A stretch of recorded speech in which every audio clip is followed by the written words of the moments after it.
parameters we're working with. As long as these parameters are not violated, we should be within plus or minus 2% of the district level, population, and enrollment.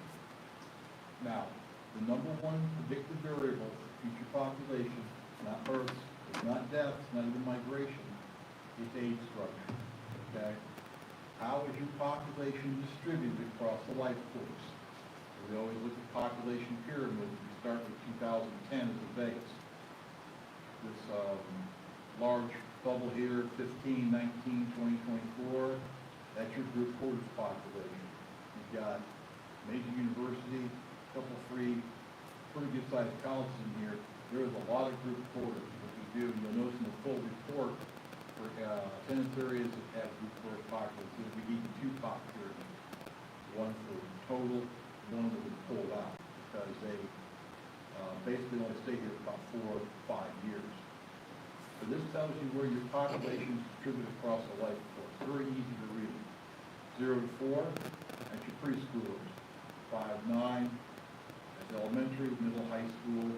For the non-college population, 20 to 34 is referred to as family formation age. 80% of all births occur to women between the ages of 20 and 34 years old.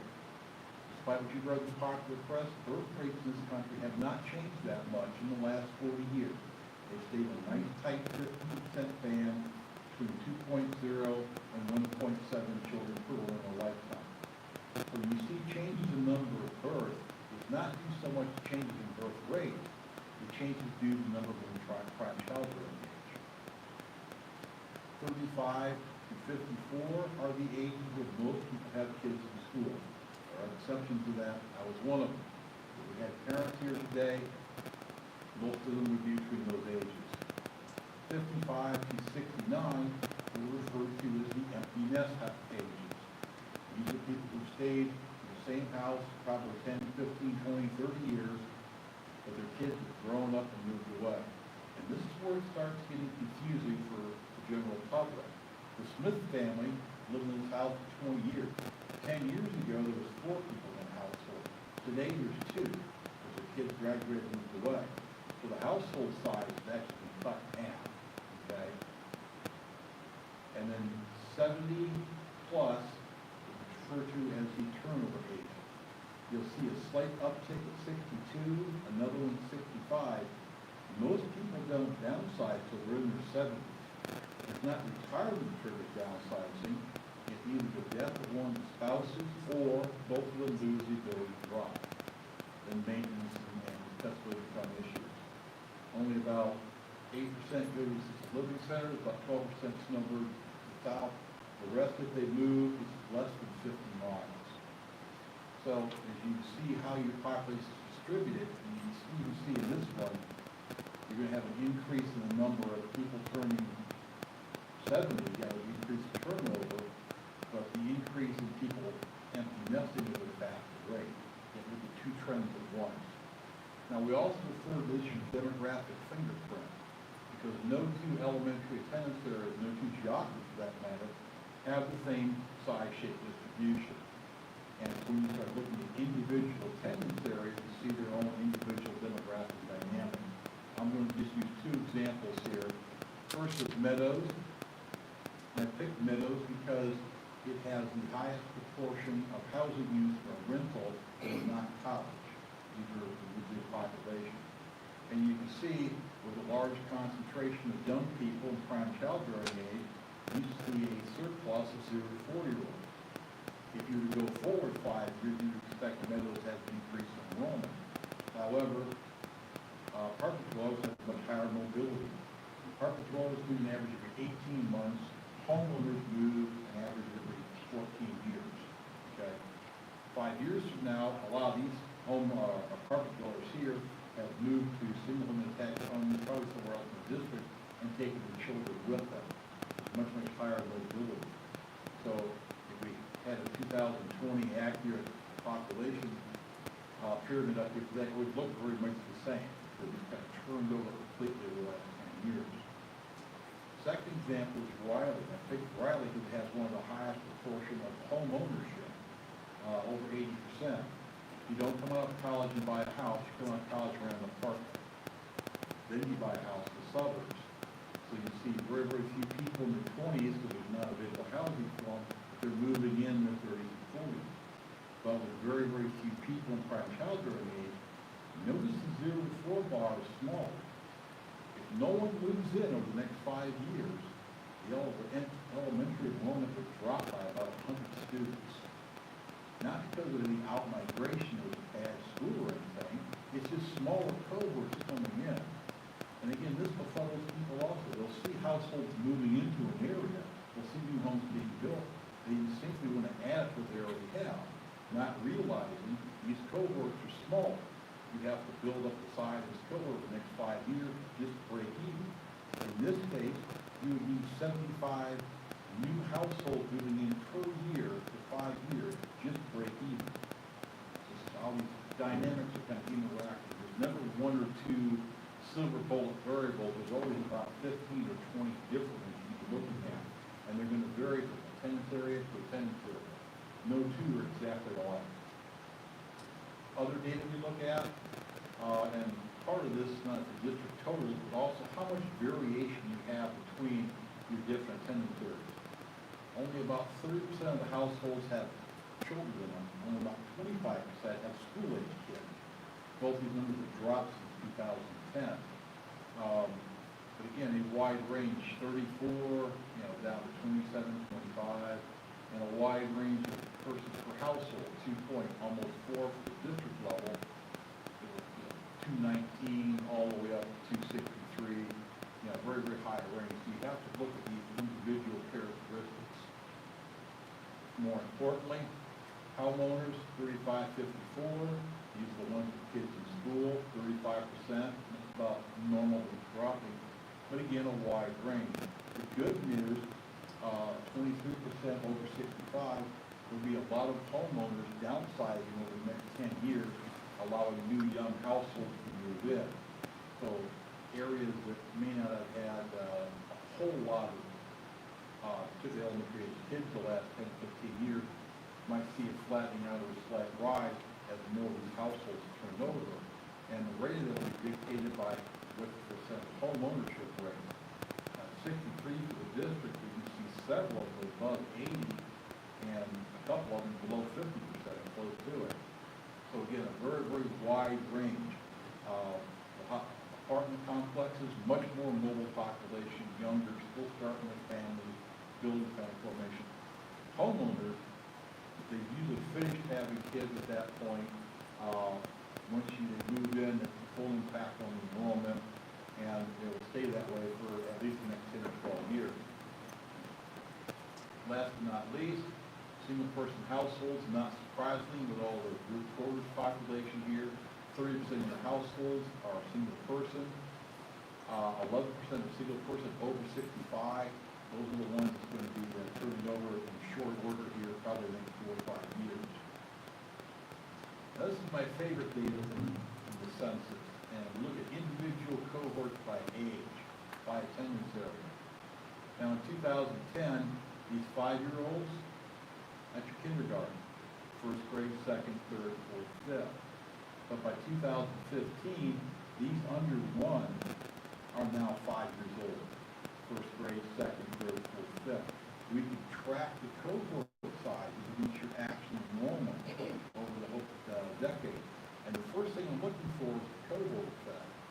And a great example here is Sugar Grove, okay? 3-year-olds, 103, drops to 75, then goes back up to 107. You'll have this in the data, peaks and valleys, ups and downs. So if you're looking at year-to-year enrollment change, we dropped 25 kids with kindergarten people, they're all horrible school, out migrations, bad things like that. No, first thing always is cohort size. It's just a small cohort going through. Conversely, if it pops back up to 107, it's not booming growth, it's not people moving in, it's not track. It's just a big cohort going in. 1 year is not a trend made. So you want to look at all these factors and you ascertain, trying to figure out why the enrollment is changing. And one of the bigger ones is cohort size. What we do for all the attendance areas, and the example here is the district level, we calculate something called the market share.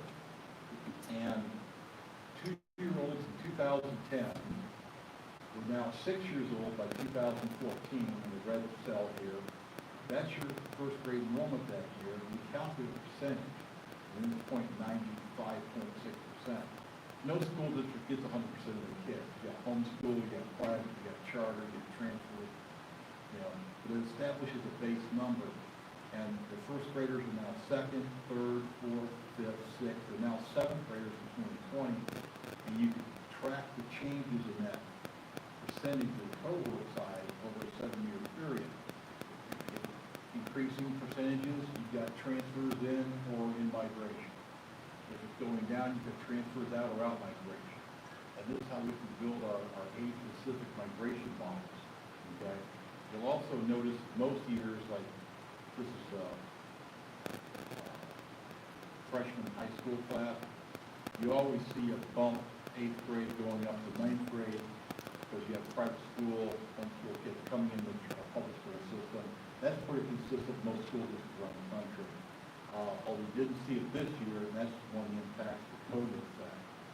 But you can see that mostly it's been a slight drop in all these percentages. Again, confirming what we saw in 2017, there's a slight out-migration flow pretty much consistently in most parts of the district. All this information is used to build a fertility, mortality, and migration model specific to each elementary area, summed up to the district total. And there's two ways to read this. You can look at an age group over time, 5 to 9, which is basically your elementary. 6,300, 63, 59, 5,800, 5,700. Or follow cohort through time, 0 to 4, 5 to 9, 10 to 14, 15, 19. You'll notice there's always 10,000 people here in 2024. That's your large group COVID population. College students are kind of where they go to school, not where they're from. These columns here we call the components of change: birth, deaths, natural increase, net migration for the 5-year period of 2015. You'll know median age is a very, very key factor, going from 36 to 39. Median age is the point where half people are older and half are younger than that. You'll notice that the births dropped 953. Not because of the drop in fertility rate, but due to a drop in the non-college population prime childbearing age. You'll notice the deaths are going up. This is not due to COVID. This is due to the aging baby boom. You've got more people in prime dying age. So, natural increase, excess of births over deaths, you'll notice that goes negative.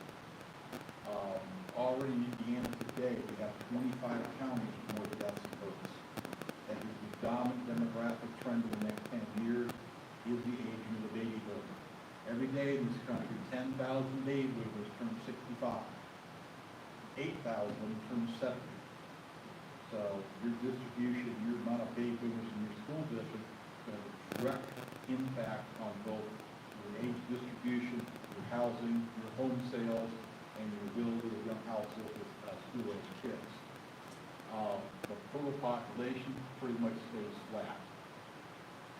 The results of the population forecast drives the enrollment forecast. This is the district total. Now, go back to the whole thing on cohort. Again, my famous analogy of the bucket of water. I have a bucket of water. I'm pouring water in the top and hole in the bottom.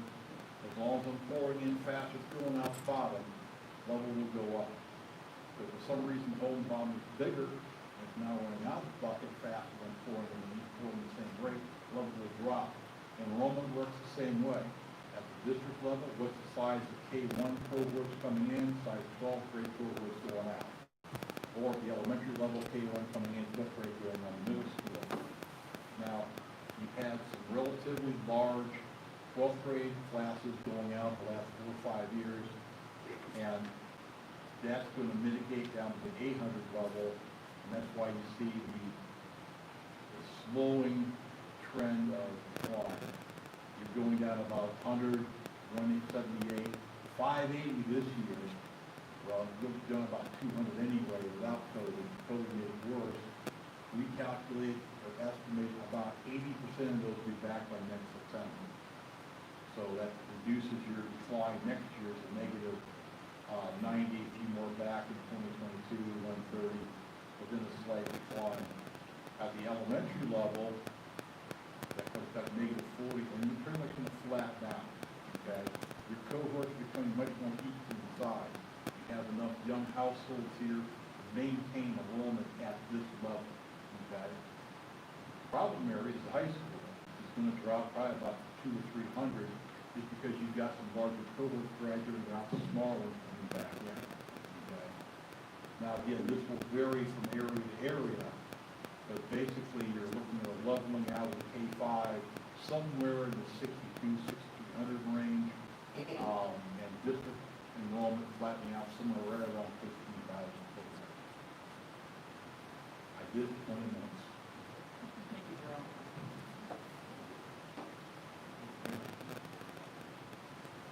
Question?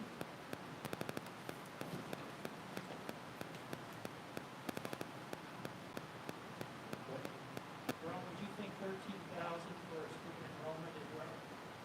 Would you think 13,000 for student enrollment is where we would bottom out at? At this point, providing we don't see a fourth or fifth wave in COVID and the economy doesn't tank in 21, 22, yeah, I'm thinking 13 is somewhere in that area, plus or minus 100 or so. You've seen your biggest cohort leave. Of concern to me is the fact that the number of births in the U.S. and the state is dropping rather dramatically over the last 12 years. We don't look for that to dissipate. And also, if your existing home, the empty nest is turning over, that home market stays healthy, robust, you're good for 13. Second question, would 2020 census data dramatically change what we would see between now and 2030? Normally, it's always good to come off your most recent census, but like everything else this year, they've really just completely screwed up the 2020 census. And at this juncture, from what we've had from our meetings in the demographic community, it's pretty much going to be worthless. So we'll have to use alternative methods to look at it. Normally, it's supposed to be we would look at, but we're just not going to get good data from it. We're going to have to go more for more local methods. Fortunately, the state of Indiana, bar none, has the best student tracking system in the country. We plan to use that resource to its fullest extent. And we work in 25 states around the country. No state tracks students better than this one does. And now we're going to have it twice a year again. Okay, so then the last question coming back then, putting all those together, we're getting ready to speak to facilities and trying to right-size our district.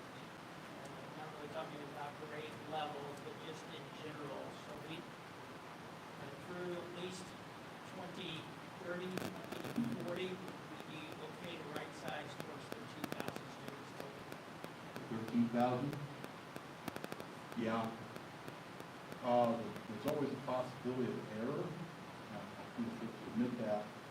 However, if there's a possibility of error on that 13,000 number, it's more likely to go lower than time. So, We would welcome the above.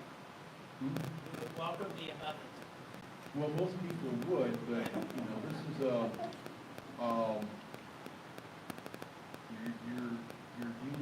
this is something that's not just a Vigo County issue. Everybody in Indiana across the country is dealing with smaller cohorts coming. My wife's chief of staff at Windsor University, and just like I said, the 0 to 4 cohort is smaller than your district. The 15, 18 cohorts around the country are smaller than current 2024. They're all grappling with declining enrollment right now, and COVID needs work. This is shrinking cohort size is something that is a bane for education anywhere. Even Volta districts like Carmel and Hampton Southeast, Western Washington, dealing with the same issues right now.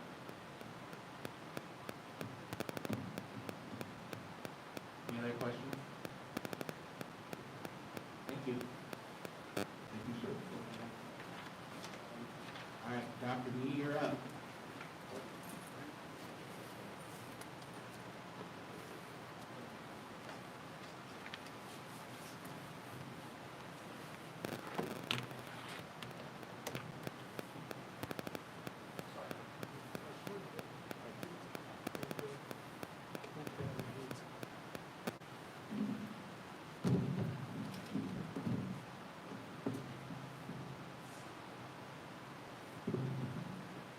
Try this with my computer tonight, moving paperless. Superintendent Hayworth, President Irwin, members of the School Board of Trustees. Approximately a year ago, we presented information regarding the transfer report. The transfer report is published by the Indiana Department of Education twice a school year, once in the fall and once in the spring. Essentially, the transfer report defines the number of school-age children that have legal settlement in Vigo County, but that do not attend a school within the Vigo County School Corporation. Inversely, the report also calculates the number of school-age children that have legal settlement out of Vigo County, but attend Vigo County schools. Ultimately, the transfer report calculates the net number of students that a school corporation has gained or lost during the 6-month period relative to transfers. Students on this transfer report typically stay on the report until they either enroll in their district of legal settlement or until the student graduates. So the totals are cumulative in nature and do not represent a new pool of students on each report. For example, if there were 100 students on the transfer report in the fall and 120 transfer students in the spring, it would represent an increase of 20 students. What the transfer report does not tell us is how many students moved into Vigo County and enrolled in our schools. The transfer report also does not inform us of how many students withdrew from the Vigo County School Corporation to attend home school, which ultimately impacts our enrollment. School enrollment is ever changing as we experience a constant ebb and flow of students that enter and withdraw from our schools. ADM is an important snapshot of school corporations that determine funding. The transfer report simply informs us of how many students we have lost that live in our district and gained from outside the district. Tonight, I will briefly discuss our findings. This graph represents the McKibben study, Dr. McKibben, who was just here and left, and it represents our projected enrollment. You can see for 2021, our projected enrollment was 14,105. Dr. McKibben was right. He has been spot on with his projections. However, our enrollment came in at 13,482, which would put us past the 2027-2028 school year. Next graph represents elementary school enrollment. Again, using numbers from the McKibben study, with enrollment in 2021 projected to be at the 6,500, can't see from there, and we landed at the 6,440. So again, well past the end or right at the end of the study. You can see that enrollment is down, and Dr. McKibben was kind of highlighting some of those reasons why. Here is part of what the transfer report looks like. In the first column, or second column, we have student legal settlement. So this represents the total number of students that have legal settlement, school-age students have legal settlement in Vigo County. So for example, in 2021, we have 14,352 school-age children that live in Vigo County. However, only 13,482 of them came to our schools. We had incoming students of 113, outgoing students 722, so there was a net loss of 757 students. Now, this is only the transfer report. There's a whole bunch of other numbers we look at, but for the transfer report idea here, we lost 757 students. You can see the prior years from year to year, it was an additional loss of 149 students. This is the transfer report, and they come out twice a year. We keep the transfer reports from year to year. So you can see public school transfers. Those are students attending schools outside of our boundaries that live in our boundary. You can, I will highlight that here more in a minute. We do have students with IEPs that we do place them outside of our county. Virtual school. You can see where we were in the spring of 2018-19. We had 370 students that attended a virtual school outside of Vigo County. We started a virtual school within Vigo County. Those numbers went down dramatically, but then COVID happened in 2021, and we shot up again with virtual school numbers. Non-public schools, those are private schools within the district, 148 students there, that remains fairly constant, and with the totals on the right. So here are our virtual school transfers, as I highlighted before. You can see where the dip is, where we started our virtual school. That was going and trending very well for us, and would probably continue to trend very well for us. But again, when COVID happened, and there's probably a myriad of reasons why, it shot back up, and we could speculate, but we're still trying to research some of those answers. Here are total number of transfers, again, for each half of the year that we do receive a transfer report. Public school transfers. Again, these are individuals that live and reside within the Vigo County boundaries but attend schools outside of our boundaries. You can see the number is rising. Where are they going? There's a breakdown of the 4 most popular sites where they are going. You can see Clay County has increased from 77 at the beginning of the existence of the report to 126. Southwest Park, Northeast Sullivan, and then South Vermilion. So this is an issue that we're going to have to address. We're going to have to address the issue of students leaving our boundaries to go into school in other boundaries, including virtual school. So again, here is the slide depicting where our losses are and where our negative enrollment is. The last slide is we wanted to highlight, and as Dr. McKibben said, we are not the only ones experiencing this. So I took our districts that we track for the urban schools and put the net loss for 18-19, 19-20, and you can see what those differences are. We are not the only ones dealing with this issue. However, this is an issue that we need to continue to try to solve.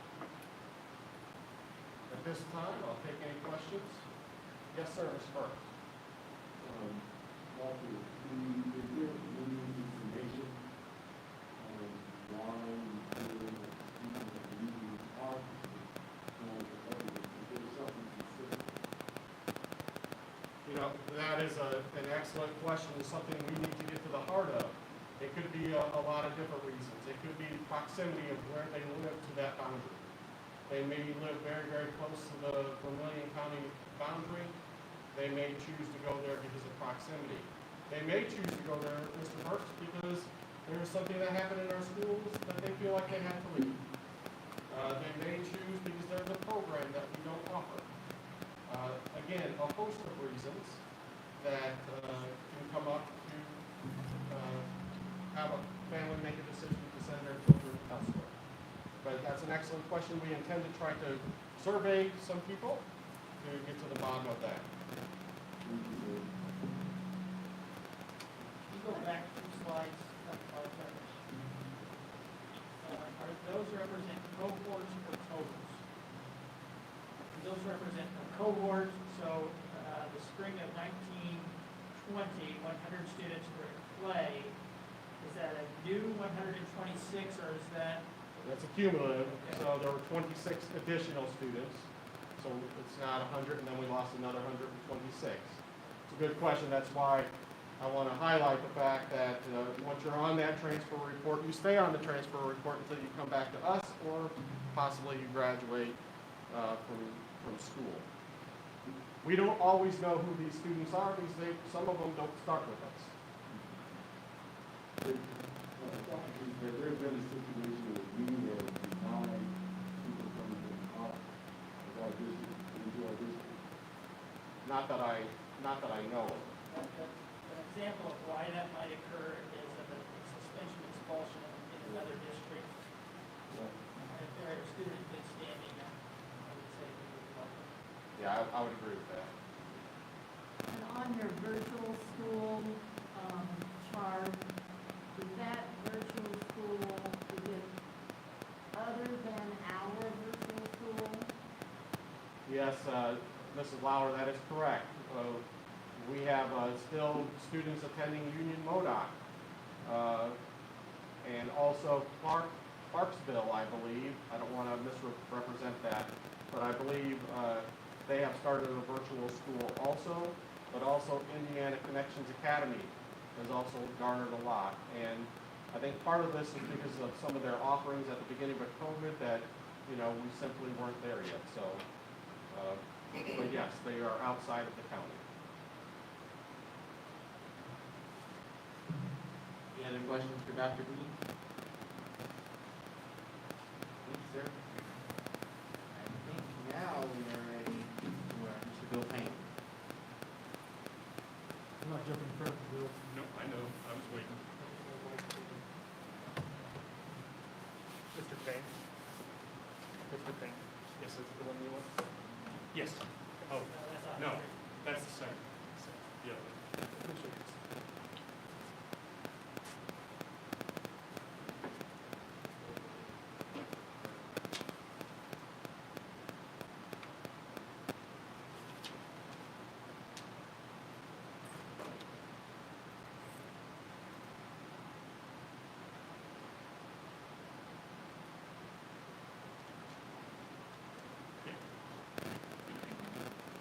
Looks like we might lose something on the bottom.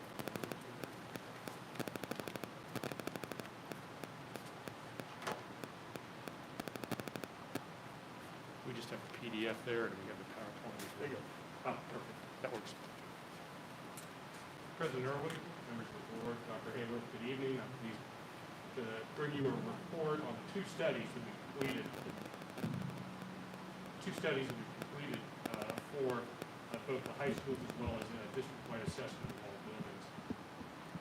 So this involved collection of existing drawings and information regarding all 32 schools and support facilities. And I'll go through here briefly. There's a lot of data, a lot of granularity to this. I'll try to keep it at a high level. So our activities, March 1, 2016, believe it or not, that's when we commenced the initial high school feasibility study. We looked at all three high schools in great detail and developed 5 concepts to comprehensively address the needs of your high schools for the next 25 to 30 years, 20 to 25 years.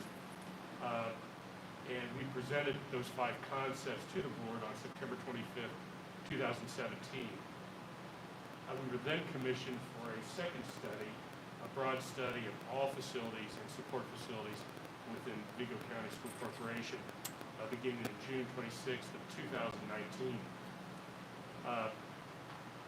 In the context of this study then, we were also asked to develop 3 additional concepts for addressing the high school facility needs, and I'll share those with you again this evening. And then of course here we are this evening, December 14th, 2020, presenting these findings to you. So, a team of architects and engineers visited all of your buildings and support buildings. There were actually 5 architects, 5 or 6 different engineers. The methodology that we use is common to our practice. However, we spent a good deal of time not only talking with central administration and on-site administration, but amongst ourselves, because we wanted our assessments to be as consistent and as objective as possible. I think this is actually an older version. I apologize. I'm sorry. This is actually a little version of this. And we got just a moment. I think I got an update.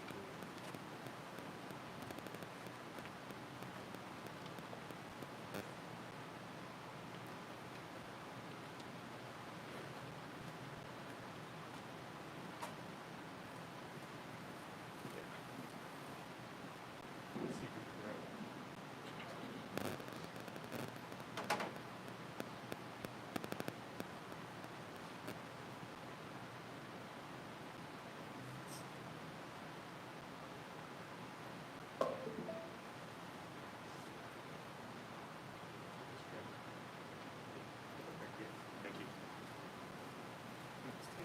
Going out of there and hold it like you're a rock star. Oh, good. Good. Good, very good. A lot happened over the weekend, didn't it? Including a quick transfer of files. I apologize for that. So here, this is the one.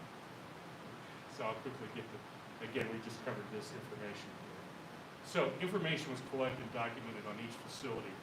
The key areas that we looked at were size and area of the building, number of classrooms, age, capacity, and capacity is key because the number of classrooms determines that in a different fashion, whether it's elementary school, middle school, or high school. And so we spent a good deal of time with central administration to sort of confirm so that we were all calculated in the same fashion. Ultimately, that allowed us to look at utilization of facilities. In other words, relative to the capacity of the building, was it underutilized? In other words, was there a good deal of difference or between the number of students in the building versus how many that could serve? And then we also looked at facility energy use. Again, all of this was reviewed with administration, both on-site and central administration, so that we were in agreement that we were using accurate metrics. We then went out and assessed each one of the buildings. We met on-site with key administrators as well as facility staff, so we were making sure that we were hearing what they were saying and taking advantage of their knowledge of the buildings. We were also taking advantage of information that Mr. Long and his staff shared with us, which was very comprehensive and gave us a great deal of insight. These are 5 considerations or filters that we use typically in our assessments.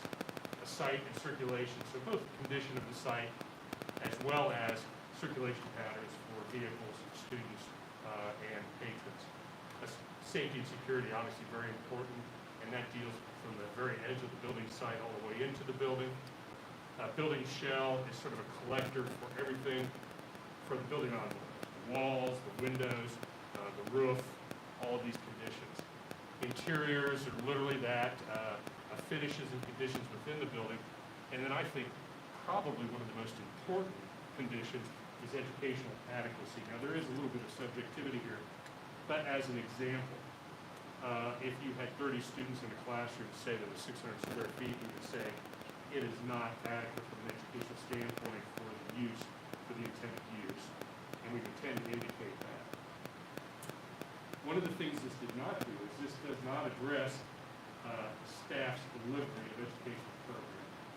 We're not educators, we're architects and engineers, so we're not looking at that. Rather, we're looking at whether the building can support the programming that's happening. So it was very helpful for us to hear what a staff is doing, what they're attempting to do in the building, and that helps us evaluate the building's capability to deliver that. Likewise, this is not an assessment of your maintenance of the buildings. All the buildings are very clean, they're kept in good order. However, if there are finishes that have met their useful life, that obviously has an impact on the ability to maintain it. But it's not an indictment by any means of staff's efforts to keep the building clean and in good shape. So we establish point values, and we keep a simple point value with a total of 100 points, and they're broken down within these areas here. What this enables us to do then, obviously, is to compare the condition and performance of each of the buildings across the district. Also, the nice thing about this is that we can correlate this to an A&F grading scale. We do this typically because, again, it helps folks to understand if they're looking at, well, what is really, 75 points or 80 points out of 100 mean. If we correlate that to a grading scale, that helps folks to understand and compare building performance. So one other thing we do then is, just for visual purposes, you're going to see in these graphs, you're going to see color coding. So for instance, condition point value for the first 4 categories, site safety and security all the way through interiors. 5 is excellent, 4 is good, 3 is average, for instance, 3 average, general improvements needed. 2 would be poor, renovation or replacement needed, whether that is a building component, a system, a finish, or so forth. A little bit different terminology, obviously, for educational adequacy. So again, here we go 5 to 2, but excellent, can respond to contemporary requirements. 4, good, generally meets current standards. 3, average, improvements are needed.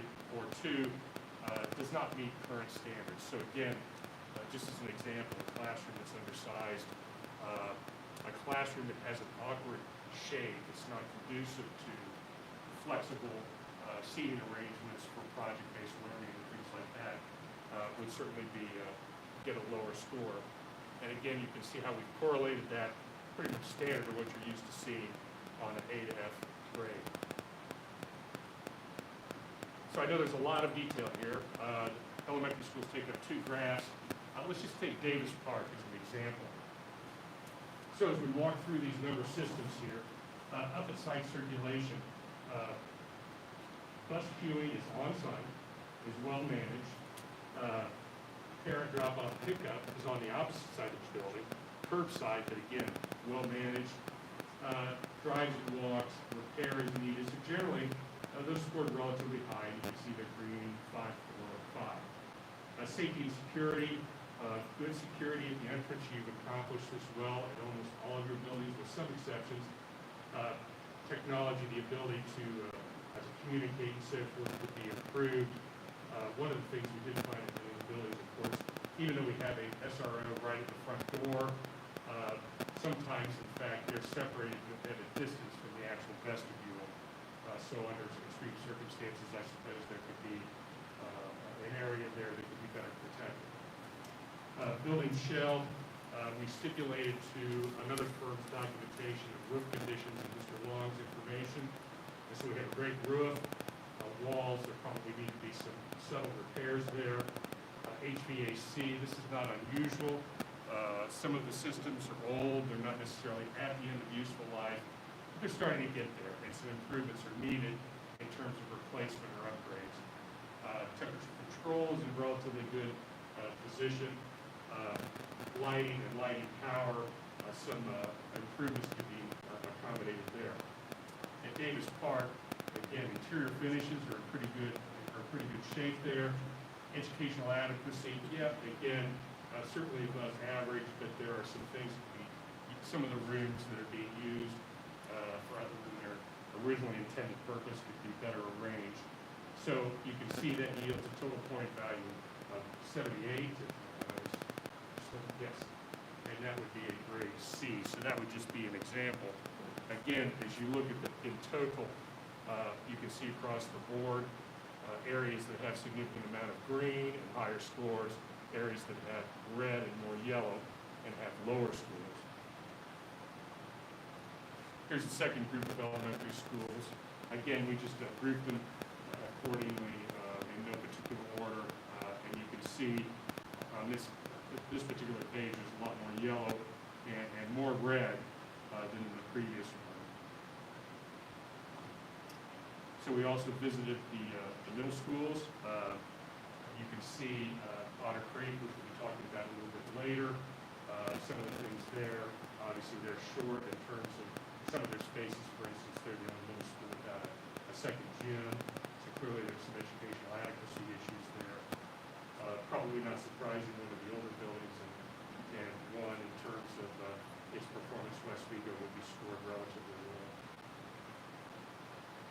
The high schools, we did rely to a great degree upon the level of detail that we had done in the previous study, and then we went back and met with on-site administration, toured the buildings, and updated that information. I wouldn't say that there was a dramatic change in what we saw, other than the fact that that systems and infrastructure that had deteriorated or met their useful life were still in that same condition. We also visited the alternative schools and reviewed those. And then other facilities, and you'll notice we changed the last functional adequacy and created a slightly different evaluation for those buildings as opposed to educational adequacy. I mentioned that we took a look at utilities, a lot of data here. The key is we would say that typically for a school facility, we would want to be in the $1.25 or less per square foot annually for building performance. So we have a number of buildings there that are doing well, that are in the green. The red would indicate numbers that are above that $1.25, and there are opportunities there.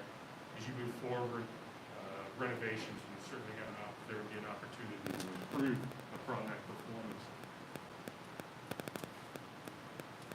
So another graph that has a considerable amount of detail here. You can see the grading and scoring for each one of the buildings over in the left-hand corner.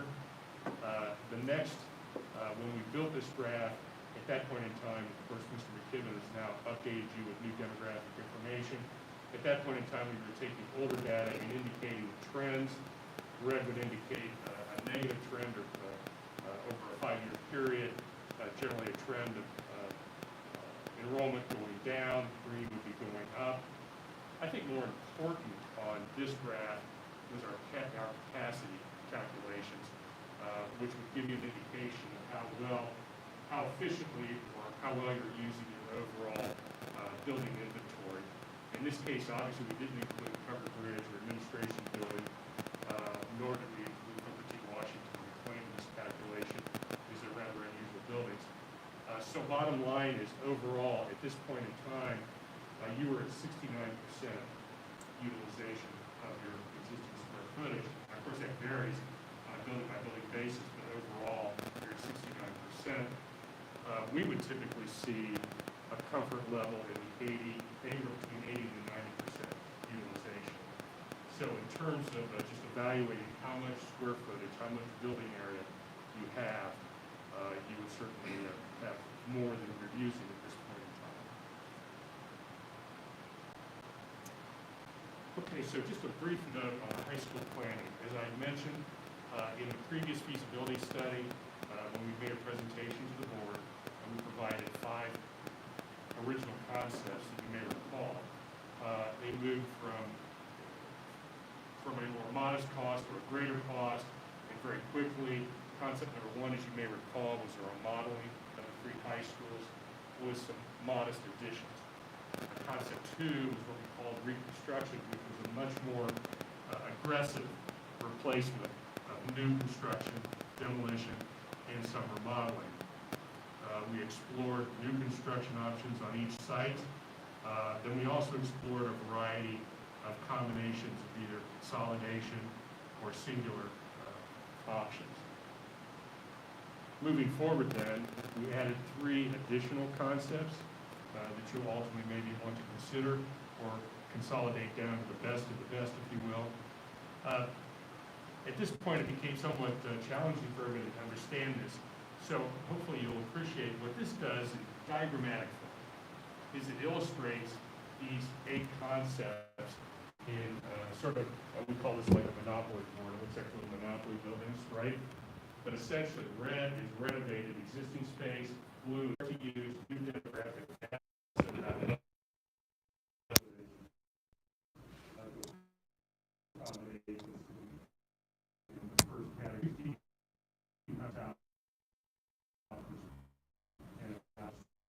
so that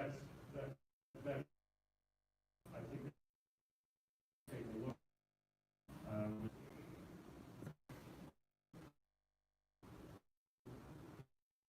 Concept number